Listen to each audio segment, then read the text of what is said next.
সংবাদ প্রবাহ বার্তা সদা সত্যতা ও নিরপেক্ষতার সাথে চলে।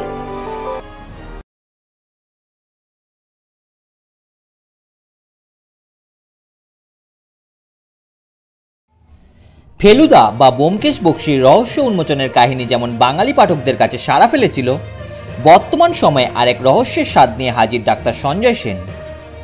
৮০ দশকে এক নারকীয় ঘটনার প্রেক্ষাপট নিয়ে দীর্ঘ গবেষণার পর তিনি একটি বই লেখেন। এই বইয়ের মূল বিষয়বস্তু হল ১৯৮২ সালের ৩০ এপ্রিল আনন্দমার্গীয় কিছু সন্ন্যাসী এবং সন্ন্যাসিনীদের নির্বিচারে হত্যা করা হয়। তৎকালীন সরকার এই নারকীয় ঘটনার যথাযথ বিচারের জন্য কমিশন বসান, কিন্তু কোনো এক অজানা কারণে এই হত্যা রহস্য আজও অন্ধকারে রয়ে গেছে। এই বিষয়কেই সামনে রেখে কলকাতা বইমেলায় প্রত্যয় প্রকাশনের ১০৭ নম্বর স্টলে উদ্বোধন হলো এই বইয়ের ব্যানার। এই উদ্বোধনী অনুষ্ঠানে উপস্থিত ছিলেন আনন্দমার্গীয় সন্ন্যাসী আচার্য নবারুণানন্দ অবধূত, সাহিত্যিক দীপঙ্কর মজুমদার, নেতাজি গবেষক অমিত দত্ত সহ আরও গুণীজন ব্যক্তি। এই বইটি সাফল্যের ব্যাপারে তারা খুবই আশাবাদী। তাদের মতে এটি একটি আগামী প্রজন্মের কাছে দলিল হয়ে থাকবে। এই বইটার ব্যাপারে অনেক দিনই চিন্তাভাবনা ছিল। ১৯৮২ সালে ৩০ এপ্রিল যে পৈশাচিক নৃশংস খুন, এটা নতুন করে বলার নেই, সবাই আপনারা জানি বা পরবর্তী প্রজন্ম জেনেছেন। দুটো প্রজন্ম পার হয়ে গেল, কোনো বিচার হয়নি। কেন বিচার হচ্ছে না, কোথায় রহস্যটা রয়েছে, এবং তিলজলা, ব্যান্ডেল গেটে এই সমস্ত জায়গায় সংগঠিত যে আক্রমণ হয়েছিল এবং কারা কারা জড়িত আপনারা জানেন। তদন্ত কমিশন, অমিতাভ লালা কমিশন, পরিবর্তন মা মাটি মানুষের সরকার এসেছিলেন এবং ডিক্লেয়ার করেছিলেন ইলেকশনের আগেই যে আসলে আমরা একটা ব্যবস্থা নেব।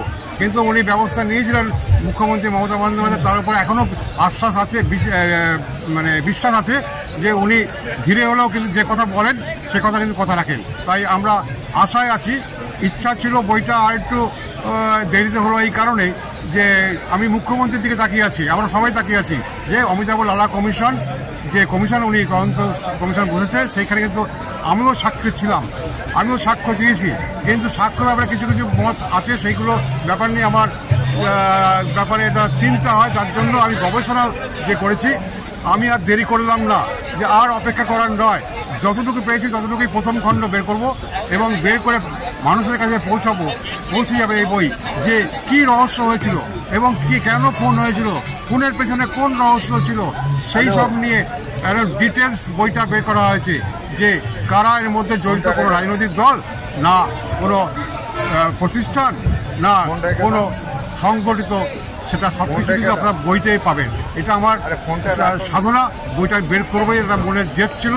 এবং সেই জেদ পরিপ্রেক্ষিতে আনন্দমার্গ প্রচারের সঙ্গে যে ওরা ভোট রাজনীতিতে বিশ্বাসী নয়, এটা জানার পর কিন্তু আমার আরও উদ্গ্রীব বেড়ে গেল।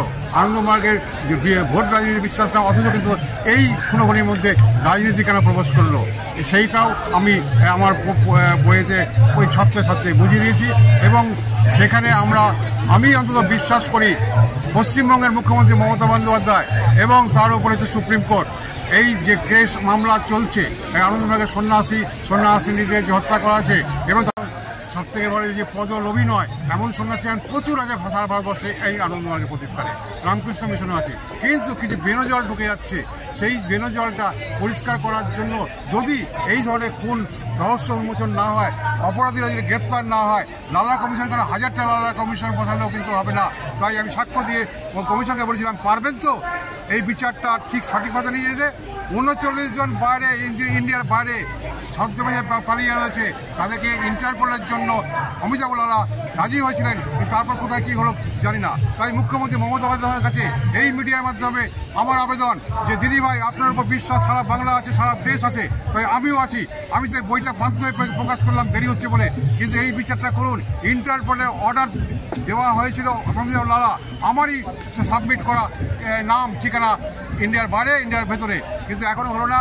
কমিশন কি সত্যিকারে আমাকে নতুন করে বিচার বিভাগ তদন্ত হবে? এটাই বলবো যে বিজয় সেতু হত্যা ১৯৮২ ৩০ এপ্রিল যে ১৬ জন সন্ন্যাসী নির্মমভাবে হত্যা হয়েছিল, সেখানে তৎকালীন কমিউনিস্ট সরকারের সময় এবং পরবর্তী যে সরকার এলো, এখানে মমতাজি কমিশন বসিয়েছিলেন এবং তদন্ত হচ্ছে, কিন্তু ধীর গতিতে চলছে এবং জনসমক্ষে সেটা আসেনি এখনও বিচারটা। তো সেটা যাতে আসে তার জন্য আবেদন থাকছে।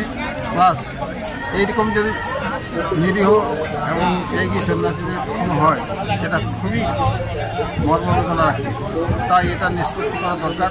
আর এইগুলো ঠিক হলেই কী হবে, স্বাভাবিকভাবে সামাজিক সংস্থায় যে সমস্ত খুন খারাপি করছে সেটা অনেকটা কমবে। তাই আমাদের উচিত যে আমরা সরকারের কাছে আবেদন রাখবো এবং বুদ্ধিজীবীর কাছে এটা ছড়িয়ে পড়বে। সঞ্জয় দা অনেক তথ্য কালেকশন করেছে বিভিন্ন জায়গা থেকে এবং এখনও পর্যন্ত বিভিন্ন কমিশনে গেছেন, উনি দেখেছেন এবং তথ্য দিয়ে লিখেছেন। আমরা আশা করি যে এই তথ্য আরও উপযোগী হবে এবং ভবিষ্যতে মনোরঞ্জনা আনবে, সবার এটা কাজে লাগবে।